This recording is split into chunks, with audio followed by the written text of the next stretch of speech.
अरे धाम तुम्हारा बता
आखिर तुम कौन हो और तुम्हारी जांग पर लेटे हुए ये दोनों बूढ़े पुरुष कौन है, हमें परिचय बताइए।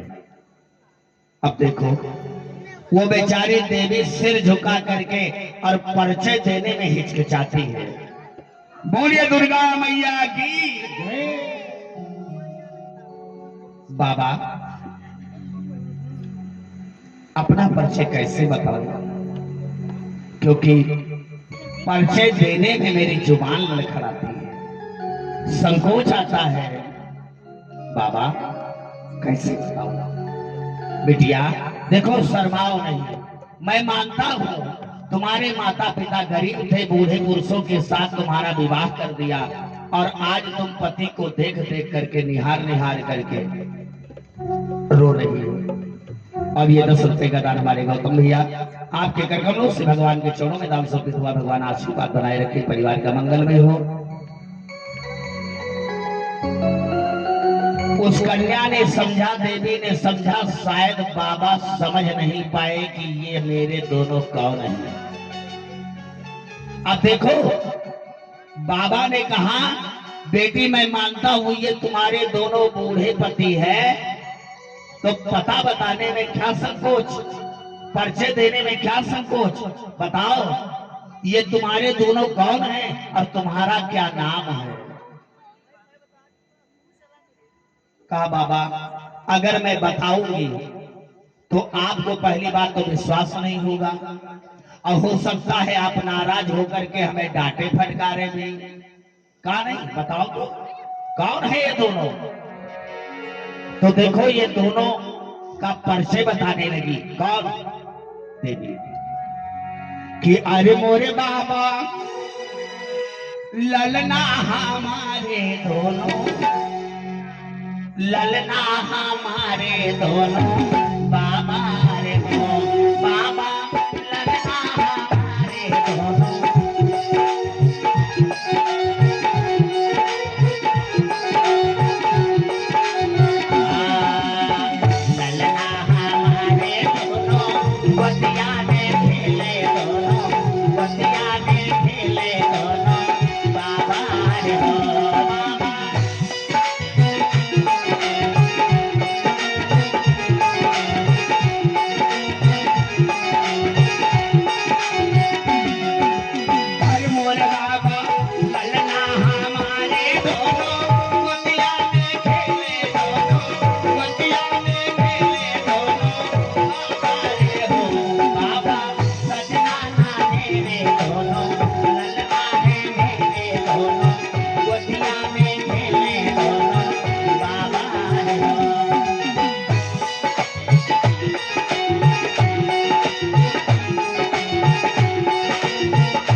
पति नहीं है तो ये मेरे दोनों लाला है, मतलब बेटा है। अब बाबा तो वाकई में खफा हो गया। अच्छा बदतमीज कहेगी, जो लाफा खींच के मारूंगा दिमाग सही हो जाएगा, हमें बेवकूफ बना रही है। ये दोनों पुत्र हैं। ऐसा भी कहीं जमाने में देखा गया है क्या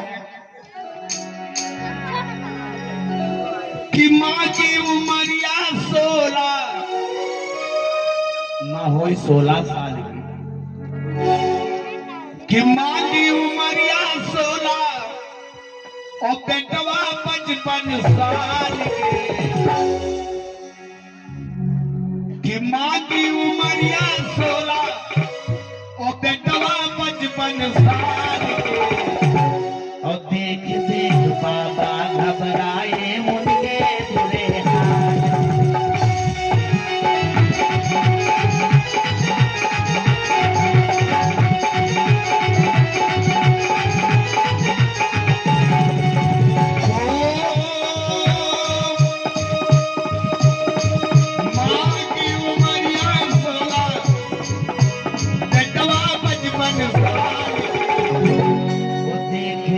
बाबा घबराए उनके बुरे हाल।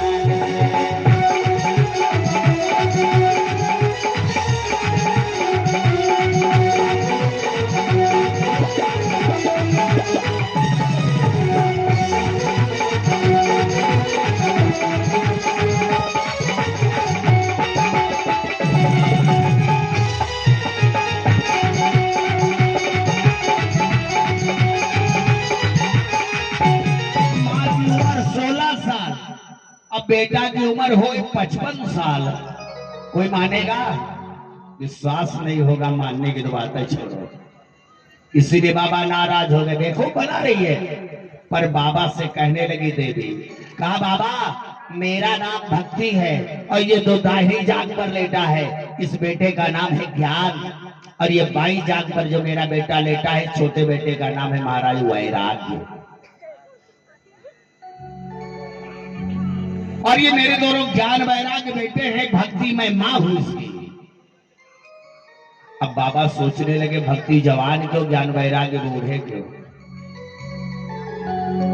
देखो आज भी कलयुग में इन तीनों का अलग अलग स्थान है। भक्ति भक्ति नौजवान क्यों है? क्योंकि वृंदावन में है। अगर भक्ति का मामला देखा जाए तो दुनिया में तीर्थ धाम तमाम है, लेकिन अगर भक्ति आपको मिलेगी तो वृंदावन में मिलेगी। वृंदावन के समान दुनिया में किसी धाम में आपको भगवान की भक्ति मिलने वाली नहीं है। और सुनो, मामला आ जाए ज्ञान का तो ज्ञान तमाम धाम है, तमाम तीर्थ है, लेकिन मामला ज्ञान का आ जाए, विद्वानों का मामला आ जाए तो काशी के समान आपको विद्वान मिलने वाले ज्ञान काशी में विराजमान है। मामला आ जाए वैराग्य का तो तमाम तीर्थ धाम है, लेकिन अयोध्या के समान वैरागी आपको संसार में मिलने वाला सबसे उत्तम वैराग्य अगर बताया गया है तो महाराज अयोध्या धाम में बताया गया है। ये तीनों के तीन स्थान बताए गए भागवत में, भक्ति वृंदावन में, ज्ञान काशी में और वैराग अयोध्या में निवास करता है। तो भक्त बताओ, ज्ञान और वैराग वृंदावन में जवान कैसे हो सकते हैं?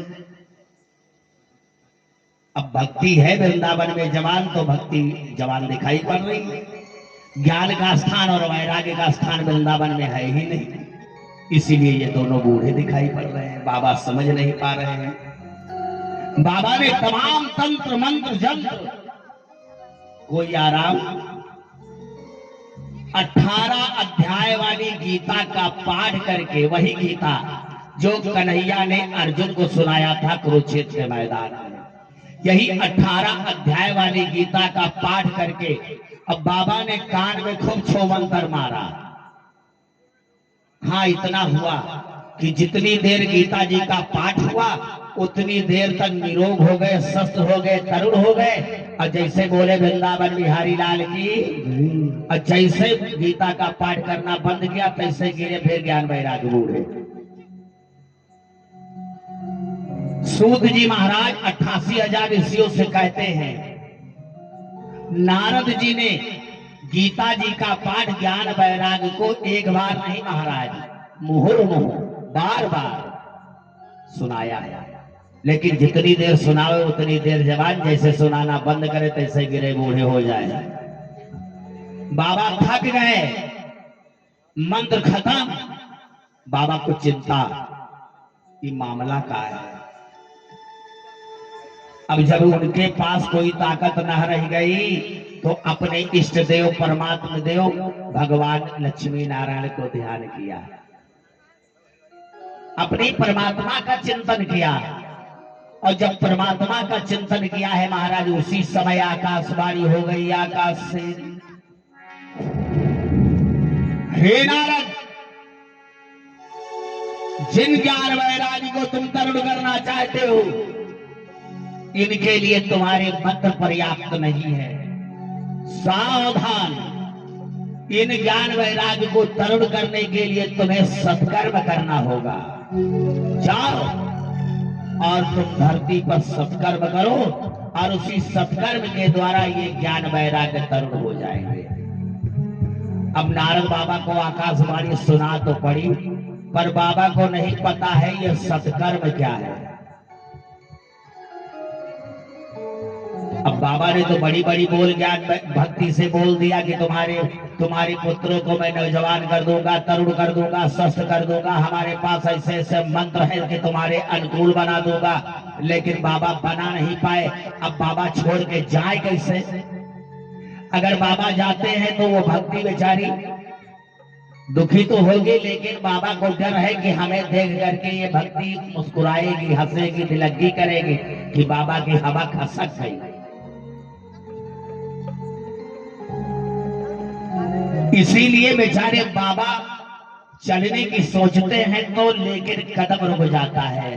बाबा ने सोचा भला अब कैसे जाऊं।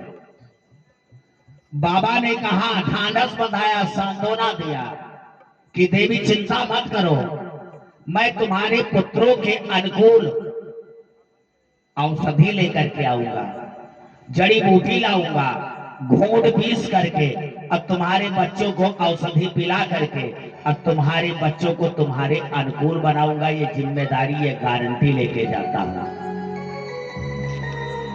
अब देखो भक्ति ने वही बात सोच लिया। लगता बाबा चले गए तो भगवान जाने लौट के आएंगे कि हमें लगता है, ऐसा महसूस आभास हो रहा है।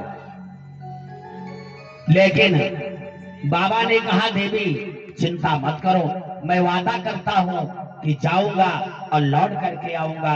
अब तुम्हारे पुत्रों के अनुकूल कोई ना कोई व्यवस्था लेकर के आऊंगा। अब देखो बाबा चले, और जब बाबा चलने लगे तो वो देवी भक्ति क्या बोली कि जाने वाले तुम जाते हो, कि जाने वाले तुम जाते हो, कोई इतना बताते जाना।